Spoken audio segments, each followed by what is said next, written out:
The sights and sounds of Nashville, not just country music and the ever-expanding skyline. You know what I mean. Hop on any social media site and you'll see the comments and complaints. I just don't like all this traffic. Right now, there's no concrete plan to really fix all the congestion, although work continues to improve I-440 and the Hickory Hollow Parkway project.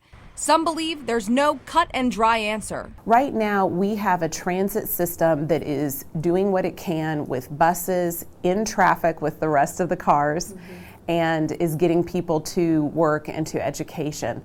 But until we actually can put some more investment, we're not going to be able to move as many people. Jennifer Carlott with the Nashville Chamber of Commerce worked on the latest vital signs report, examining the pulse of Music City. It finds 77% of people want our elected officials to come up with another transit plan after the 2018 referendum failed. Right now, that remains to be seen.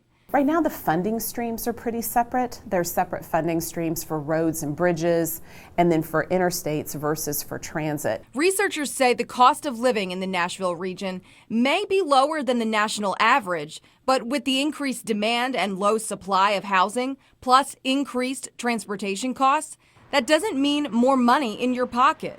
You may have had to move to a part of town that isn't as well served by transit, so then you've increased your transportation costs and your housing costs.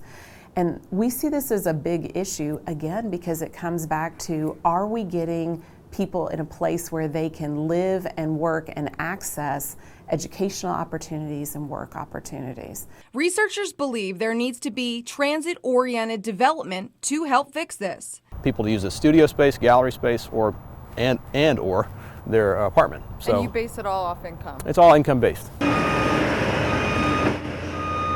One nonprofit is taking that concept and putting it into action. Construction continues in North Nashville at this affordable housing complex. That's really, I think, where Nashville is suffering the most, is that our cost of living is becoming unsustainable for almost anyone below a median income. With 1,200 units across the city, Urban Housing Solutions only builds where there's bus stops and other transportation to alleviate that extra cost. As soon as you walk out that door, they go to bus stop. They go one right there. Block away or something? Yeah, one right here, one down there, and one down there. So it's 3 bus stops. For people like Connie Diggins, there's a big reliance on being close to public transit. It's crucial. If I ain't got no car, then I'm stuck. But by the grace of God, the matter bus is my transportation. And even for people who make ends meet, it's a challenge many agree needs to be tackled now so everyone can benefit. I think the key is that we need to build more housing, and specifically housing in areas where it can be linked with transportation, because then we get 2 for 1. We can reduce a family's household expenses in housing and in transportation.